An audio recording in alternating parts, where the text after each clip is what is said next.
오늘 말씀은 잠언 31장입니다. 아마 그 잠언의 말씀이 저희가 새벽 예배 때 한 장 한 장 성경을 보고 있지 않습니까?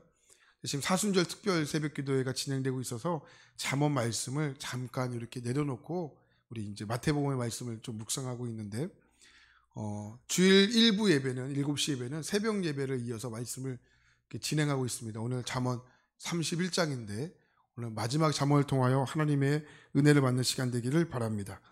자, 여러분 잠언 이제 성경 말씀을 이제 들어오셨는데 잠언하면 아마 우리가 가장 쉽게 읽을 수 있는 성경이지 않을까 싶어요.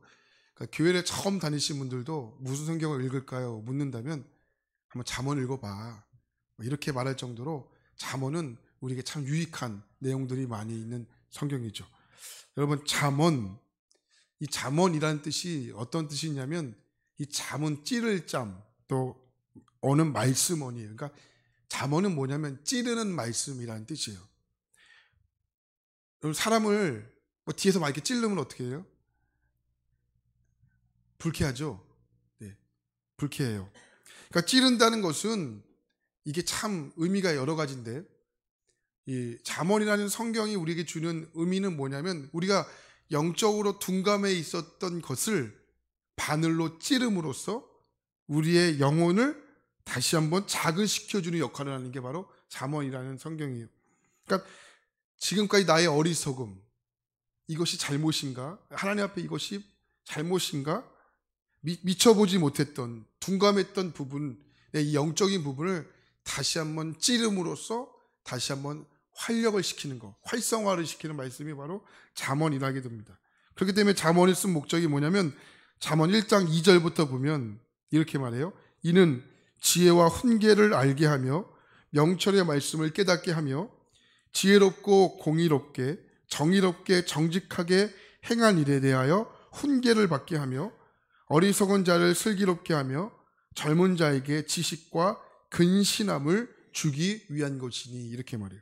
그러니까 매우 중요한 대목이 있습니다. 그러니까 잠언의 목적이 무엇이냐면 지혜와 훈계를 알게 하고 명철의 말씀을 깨닫게 하기 위함인 것이죠. 그런데 그 이유가 무엇입니까? 지혜롭고 공의롭고 정의롭게 정직하게 살기 위한 목적으로 잠언이 쓰여졌다는 거예요. 그렇다면 여러분 잠언이 이렇게 지혜롭고 공의롭고 정의롭고 정직하게 살기 위한 목적으로 쓰여진 그 뿌리가 무엇일까요? 그게 바로 잠언 1장 7절이에요. 여호와를 경외하는 것이 지식의 근본이거늘 미련한 자는 지혜와 훈계를 멸시하느니라. 그 뿌리가 무엇이에요? 여호와를 경외하는 것이라는 것. 여호와를 경외하는 것. 1장 7절이요. 이 잠언을 설명하는 가장 중요한 키워드가 됩니다. 근데 잠언이 끝나는 오늘 31장의 말씀을 보면 31장 30절 말씀을 보면 비슷한 말씀이 있어요. 자, 31장 30절 보면 고운 것도 거짓되고 아름다운 것도 헛되나 뭐예요? 오직 여호와를 경외하는 자는 칭찬을 받을 것이다. 그러니까 잠언이 우리에게 쓰는 중요한 목적과 뿌리가 무엇이냐면 여호와를 경외하는 삶이 가장 복되다는 거예요. 할렐루야. 왜 그렇습니까? 잠언 3장 7절 말씀 보니까 스스로 지혜롭게 여기지 말지어다. 여호와를 경외하며 악을 어떻게 해요? 떠날지어다. 그러니까 여호와를 경외하는 것이 왜 복된 삶이 되는 것입니까? 여호와를 경외하는 것이 뭐예요? 악을 떠나는 것이기 때문에 그래요. 우리의 인생에 악이 있으면 행복할 수 없도록 우리는 창조되었습니다. 근데 여러분 어떻습니까? 악을 떠나는 것이 이게 쉽지 않지 않습니까? 이게 어려워요. 그래서 아모스 선지자는 이 부분에 대해서 이렇게 이야기해요. 아모스 5장 15절 너희는 악을 미워하고 선을 사랑하며 성문에서 정의를 세울지어다. 혹시 여러분 미워하는 사람과 함께 있다고 생각을 해보십시오. 와, 너무 행복하다. 막 이런 분들 계세요? 미워하는 사람과 여러분 있다는 것은 이것만큼 힘든 시간이 없습니다. 근데 여러분 사랑하는 사람과 함께 있어 보세요. 시간이 가는 줄 모르죠. 그러니까 악을 떠난다는 것이 이게 참 힘듭니다. 왜 그렇습니까? 이게 달콤합니다. 달콤한 것을 어떻게 거부할 수가 있겠습니까? 그래서 잠언은 1장 7절부터 여호와를 경외하는 것이 무엇이다라고 쭉 설명하는 거예요. 1장과 31장 29절까지. 그러면서 마지막에 여호와를 경외하는 것이 칭찬을 받는 것이다. 그러니까 여호와를 경외하는 것이 무엇이다를 설명하면서 마지막에 무엇을 끝나는 성경이에요? 여호와를 경외해봐라. 하나님의 칭찬이 있을 것이다. 그 중간에 여러 가지 이야기를 하는 거예요. 그것이 바로 잠언의 말씀인 겁니다. 그러면서 마지막 31장은 오늘 우리에게 무엇을 말씀하냐면 어머니의 간절한 유언 같은 말씀이에요. 믿음으로 살아갔던 어머니, 더 나아가 믿음으로 살아갔던 부모님들이 이 자녀를 보면서 하나님을 경외해 보면서 어떤 것이 진짜 복이다라는 것을 어머니가 마지막 자녀에게 유언처럼 남기는 말씀이라는 거예요. 자, 31장 1절 말씀 보면 이렇게 말해요. 누무의 왕이 말씀한 바 곧 그의 어머니가 그를 훈계한 잠언이라. 여기 누무엘이라는 사람이 등장하죠. 누무엘은 왕입니다. 여러분 혹시 이스라엘의 나라를 쭉 살펴보면서 왕의 이름을 여러분 기억하시는 분들도 계시고 또 왕의 이름을 모르시는 분들도 계실 텐데 여러분 누무엘 왕은 어떤 왕일까요? 이스라엘의 역사 가운데 39명의 역사 가운데 느무엘이라는 이름을 가진 왕은 없습니다. 그러니까 어떤 학자들은 이게 솔로몬의 또 다른 이름일 것이다. 또 어떤 학자는 히스기야의 또 다른 이름일 것이다. 또 어떤 학자는 다른 지방에 있는 왕으로 해석하는 학자들도 있습니다. 하지만 정확치는 않습니다. 근데 르무엘이라는 뜻은 하나님께 속한, 하나님께 헌신된 이런 뜻이에요. 그러니까 지금 르무엘이라는 왕은 어떤 이름인지 누구인지 정확히 알 수 없지만 지금 그 왕은 누구로부터 가르침을 받았다는 거예요? 그의 어머니로부터 철저한 가르침을 받았다는 거예요. 그럼 어머니가 무슨 이야기를 했을까? 2절 말씀 보니까 내 아들아 내가 무엇을 말하랴? 내 태에서 난 아들아 내가 무엇을 말하랴? 서원대로 얻은 아들아 내가 무엇을 말하랴? 지금 반복되고 있어요. 무엇을 말하랴? 성경에서요 이 말이 반복되고 있다는 것은 매우 중요하다는 거거든요. 예수님께서요 구원받을 우리 불쌍한 인간들에게 주님 말씀하실 때요 진실로 진실로 이렇게 이야기해요. 또 이르시되 이 반복이 주는 성경의 의미는 매우 강력한 의미가 있습니다. 이런 의미에서 본다면 2절은 2번이 아니라 3번이나 반복하고 있어요. 내 아들아 무엇을 말하냐? 그러니까 어머니가요 이 사랑하는 아들에게 스쳐 지나가면서 했던 말이 아니고 정말 딱 앉혀놓고 그 어머니가 지금까지 살아왔던 인생을 정리해 보니까 정말 너무 중요한 거예요. 그리고 이 아들은 그냥 아들이 아니고 한 나라의 왕입니다. 그러니까 왕으로서 백성들을 어떻게 이끌어 가야 진짜 행복한 나라가 될 수 있는지를 어머니가 신앙의 눈으로서 그 아들에게 알려주는 거예요. 그 간절한 바람이 무엇입니까? 3절이에요. 3절 말씀 보니까 이렇게 이야기합니다. 내 힘을 여자들에게 쓰지 말며 왕들을 멸망시키는 일을 행하지 말지어다. 여러분 부모님들이 다 계시는데 여러분 부모님들이 자녀들에게 바라는 것이 무엇입니까? 아마 모든 부모님들은 다 마찬가지일 것 같아요. 뭡니까? 자녀들이 잘못된 길로 가지 않는 거죠. 지금 눈무엘 왕의 어머니가 누무엘에게 말하는 중요한 가르침이 무엇입니까? 여기 여자라고 이야기하고 있지만 그냥 여러분 잘못된 길로 가지 말라는 거예요. 대명차로 이야기하는 겁니다. 이 당시에 왕은 어떤 존재인지 아시지 않습니까? 전제군주예요. 그러니까 많은 아내가 있었습니다. 또 그럴 힘도 있습니다. 여러분 성경에 보면 솔로몬도 그랬고 또 다윗도 그렇고 치명적인 여러분 실수를 언제 범합니까? 죄송합니다. 여자로부터 시작이 됐어요. 그러니까 여기는 여러분 여기에 진짜 돌 맞을 수 있는데 여성분들이 여기 굉장히 많이 앉았기 때문에 여성분이 잘못했다고 말씀드린 것이 아니고요. 이건 비유적으로 표현한 것을 이해하시기 바랍니다. 치명적인 실수를 범했던 사건들을 여러분 다 아시지 않습니까? 그것을 잘 알고 있었던 어머니인 거예요. 어머니가 누구인지 모릅니다. 이름조차 언급되지 않습니다. 그러나 그 어머니가 누무엘 왕에게 이야기하는 거예요. 네가 가지고 있는 힘을, 네가 너에게 주어진 힘을 엉뚱한 곳에 사용하지 말라는 거예요. 엉뚱한 곳에. 근데 여러분, 신명기를 보면 하나님께서 왕이 된 사람들에게 여러분 몇 가지를 조심하라고 이야기하는데, 신명기 17장 17절 말씀을 보니까 이렇게 이야기를 해요. 왕은 또 많은 아내를 둠으로써 그의 마음이 다른 데로 쏠리게 하는 일이 없게 하며 자기의 것으로 은과 금을 너무 많이 모아서도 안 된다. 하나님이 왕이 되는 사람들에게 몇 가지 조언했던 말씀인 거예요. 뭐라고 이야기해요? 왕은 많은 아내를 둠으로써 헛된 곳에 마음을 쏠리지 말라는 거예요. 다른 것으로 마음을 뺏기지 말라는 거죠. 그러니까 왕은요, 오직 공의와 정의로 나라를 다스려야 한다라는 거예요. 근데 여러분, 마음이 다른 데 뺏기면 어떻습니까? 공의와 정의가 그 왕에게 실현되지가 않는다는 거죠. 결국 어떻게 됩니까? 왕권이 무너지게 되는 거예요.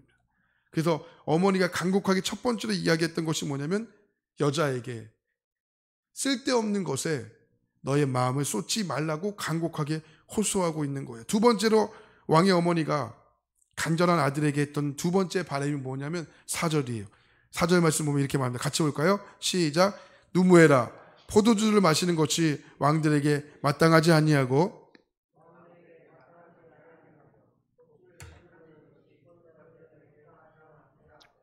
또 4절도 보면 또 반복되는 말이 있죠. 뭡니까? 마땅하지 아니하고. 마땅하지 않다는 거예요. 그 마땅하지 않는, 여러분, 그 중요한 여러분 대명사가 뭡니까? 독주라는 거예요. 독주. 에스더 1장을 보면 아하수에로 왕이 등장하는데, 이 아하수에로 왕, 에스더의 시작은 이렇게 시작이 돼요. 잔치를 벌였다, 이렇게 시작이 돼요. 근데 그 잔치가요, 얼마 동안 이렇게 잔치가 진행되게 되냐면, 성경에 보니까 6개월 동안 진행되어야 되었다. 180일이에요. 와, 여러분, 180일 동안 잔치하는 거 쉬워요? 여러분, 부모님의 칠순, 부모님의 팔순, 이것도 준비하는 것도 굉장히 어렵죠. 아이들 돌잔치 준비하는 거 이거 쉽습니까? 근데 여러분, 그 잔치를 얼마 동안 진행했다는 거예요? 180일 동안. 먹고 마시고 싸고 배설하고. 그럼 소는 누가 키우는 거예요? 이게 오늘 180 동안 잔치하는 게 쉬운 것이 아닌 거예요. 근데 180일 동안 잔치를 벌였습니다. 그 잔치가 뭐냐면 술잔치예요. 그냥 먹고 배설하고 오늘 먹고 잊어라, 뭐 이런 잔치가 180일 동안 이어졌다는 거예요. 근데 여러분, 그 잔치의 결론이 어떻게 끝나는지 아십니까? 에스더 1장 12절 말씀 보니까, 그러나 왕후 와스디는 네시가 전하는 왕명을 따르기 싫어하니 왕이 진노하여 마음속이 불붙는 듯하더라. 그 잔치의 결론이 어떻게 끝나는 거예요? 왕의 진노로 끝나는 거예요. 아니, 잊기 위해서 끝났는데, 잊기 위해서 180일 동안 술잔치를 벌였는데, 그 잔치의 결론이 뭐예요? 왕이 진노하는 것. 왕이 진노하여 마음속에 분노가 일어나는 것. 그 잔치로서 그 술잔치의 결론이 되었다는 거예요. 왜 그렇습니까? 늘 그의 마음에 허무하고 불안하기 때문에 그런 거예요. 여러분, 결국 그 인생에 허무만 남는다면, 불안감만 남는다면, 그 인생이 180 동안 잔치가 벌어져도, 아니 1년 내내 잔치가 벌어져도, 먹고 싸고 남을 만큼의 여러분 여유가 있다고 할지라도, 여러분, 그 인생을 아름답다, 그 인생이 존귀하다, 그 인생이 고기롭다, 여러분 그렇게 이야기할 수 있겠습니까? 결국 왕의 직무는 잃어버렸죠. 하나님께서 왕으로 세운 까닭이 뭡니까? 지 먹고 잘 살라고 세운 겁니까? 먹고 배설하고 여러분 그러려고 왕으로 세운 겁니까? 아니죠. 하나님께서 그에게 위임하신 거예요. 하나님의 통치권을 위임하신 거죠. 자기 마음대로 나라를 다스리려고 주신 것이 아닙니다. 이게 무서운 착각이에요. 무서운 착각이 오는 그것을 술로 상징한 거예요. 착각을 술로 상징한 겁니다. 여러분, 무섭게 착각하는 게 변질인 겁니다. 그런 착각 속에 빠지게 되면 자기가 무엇을 해야 하는지를 잃어버리게 되는 거예요. 사랑하는 부모 여러분, 우리가 무섭게 착각하면 우리가 자녀를 위해서 무엇을 해야 하는 것을 잃어버리게 되는 거예요. 할렐루야. 그래서 누무의 왕의 어머니가 4절에서 반복적으로 이렇게 말씀하고 있는 거예요. 마땅하지 않도다. 마땅하지 않도다. 3번씩이나 강조해서 이렇게 이야기하는 거예요. 그러면서 5절에 이렇게 말해요. 5절 말씀 보니까 술을 마시다가 법을 잃어버리고 모든 공고한 자들의 송사를 굽게 할까 두려우니라. 그러니까 어머니가 두려운 거예요. 어머니의 마음속에 두려운 거예요. 2절부터 4절까지 왕이 아들이 이 일을 행할까 봐 어머니가 두려운 거예요. 여러분들 여기 이 5절에 나오는 술을 마시다가 이 마시다 또 법을 잃어버리다, 이 마시다와 잃어버리다라는 뜻의 뿌리가 같은 뜻이에요. 같은 뿌리에서 이 두 단어가 나온 거래요. 무슨 말입니까? 마시면 어떻게 된다는 거예요? 잊어버린다는 거예요. 결국 왕이 술을 마심으로 법을 잃어버리면 그 결과 어떻게 되겠습니까? 나라가 피폐해지는 거죠. 백성도 그 피폐해지는 상황을 잃어버리기 위해서 또 술을 마시게 되고 결국은 그 고통을 역순환될 수밖에 없는 거죠. 시편 72편을 보면 왕이 해야 할 중요한 직책이 나와 있어요. 그게 뭐냐면 그가 주의 백성을 공의로 재판하며, 공의예요. 공의로 재판하며 주의 가난한 자를 정의로 재판하리니 의로 말미암아 산들이 백성에게 평강을 주며 작은 산들도 그러하도다. 여기 말하는 산은 설악산과 지리산을 이야기하는 게 아니에요. 여기 말하는 산은 높은 권력을 가지고 있는 왕을 이야기하는 거예요. 작은 산은 뭡니까? 우리 같은 일반 백성들, 일반 국민들을 이야기하는 거예요.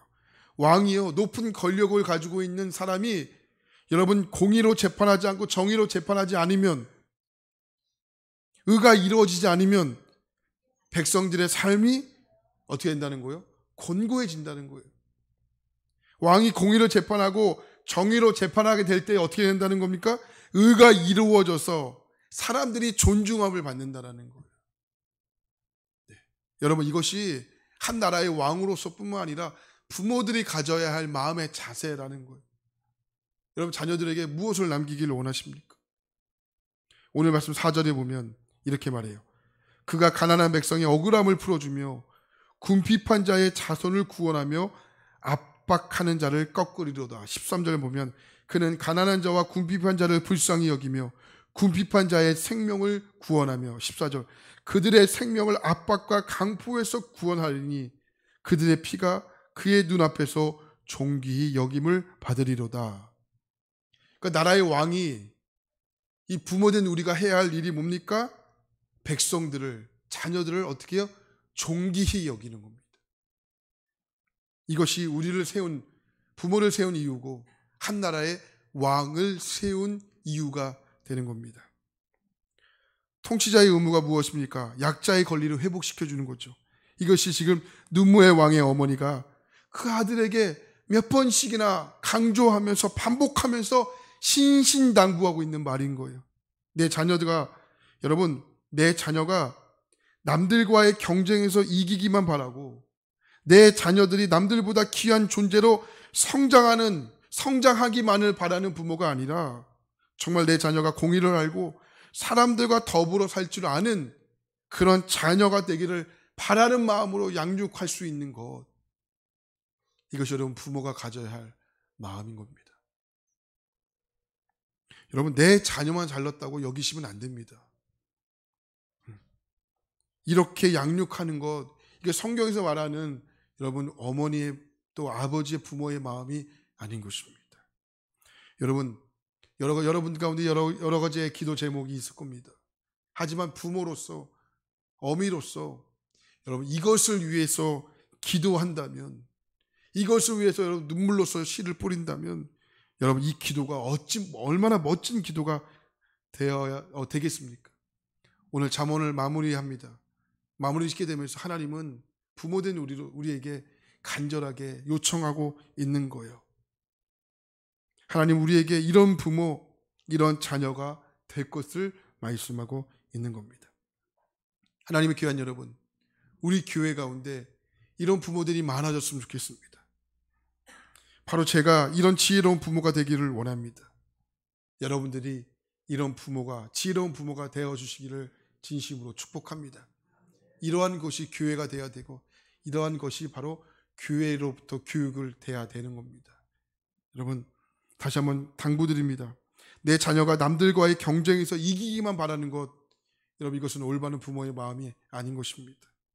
내 자식이 남들보다 귀한 존재로 성장하기만을 바라는 것, 여러분, 이것은 좋은 부모의 마음이 아닌 것입니다. 함께 더불어 살 줄 아는 세상을 만들어가는 자녀가 될 수 있는 것, 네, 여러분, 그것을 위해서 여러분 꿈꾸시고, 혹시 여러분 자녀가 많이 성장하셨다면 여러분 손자를 위해서 함께 이렇게 기도해 주십시오. 이런 손자들이 여러분 가는 곳곳마다 아름다운 세상이 되어가는 것, 이런 손자들이 가는 곳마다 하나님의 향기로 충만해질 수 있는 것, 여러분, 이런 손자들 자자손손이 될 수 있도록, 여러분의 가문이 그런 믿음의 가문이 될 수 있도록, 여러분 기도 제목이 이렇게 될 수 있도록 간절히 축원합니다. 기도합니다.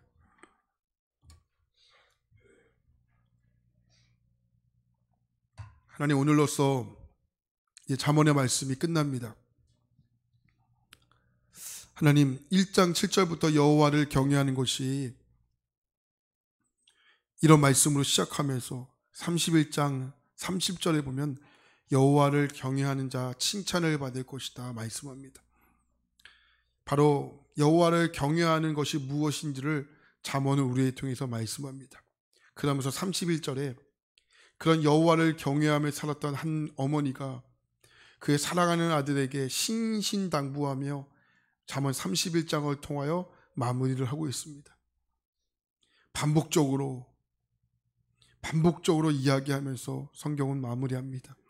하나님, 우리의 기도 제목이 바로 누무엘 왕의 어머니가 했던 그 자녀에게 했던 마지막 유언 같은 이야기가 우리의 기도 제목이 되기를 원합니다. 자녀를 위해서, 또한 손자와 손녀를 위해서, 또 우리의 가정을 위해서, 가문을 위해서 이러한 기도 제목들이 우리 가운데 많아졌으면 좋겠습니다. 하나님, 세상에서 말하는 자녀로 우리 양육하지 않게 하여 주시고, 하나님께서 말씀하셨던 내 자녀가 공의와 정의를 아는 것, 내 자녀가 남들과의 경쟁에서만 이기기를 바라는, 남들보다 내 자녀가 더 귀한 존재로 성장하기만을 바라는 그런 부모님들이 아니라 내 자녀가 하나님 말씀을 알고 그 말씀을 하나님 실현함으로 공의와 정의를 전하는, 그리고서 사람이 더불어 살 줄 아는 세상을 만들어가는 것, 하나님께서 꿈꾸셨던 세상이었고 오늘 우리에게 그 유언을 남기시는 하나님의 마음인 줄 믿습니다. 오늘 우리가 이런 기도 제목들로 함께 기도할 수 있는 것, 이런 부모가 되기 위해서 함께 기도할 줄 아는 것, 하나님, 이게 얼마나 멋진 기도 제목이 되겠습니까? 오늘 잠언을 마무리하면서 하나님은 우리에게 이런 부모, 이런 자녀가 될 것을 말씀합니다. 하나님, 우리 만수교회 가운데 이런 하나님 지혜로운 부모님들이 많아졌으면 좋겠습니다. 하나님 말씀을 전하는 제가 이런 부모가 되기를 원합니다. 오늘 이 시간 말씀을 듣는 우리 모두가 이런 지혜로운 부모가 되기를 간절히 원합니다. 오늘 말씀을 잘 마음에 새기고 이 말씀으로 승리하며 살아가는 복된 부모, 자녀, 하나님의 정말 사람들이 될 수 있도록 역사하여 주옵소서. 살아계신 예수 그리스도의 이름으로 간절히 기도하옵나이다. 아멘.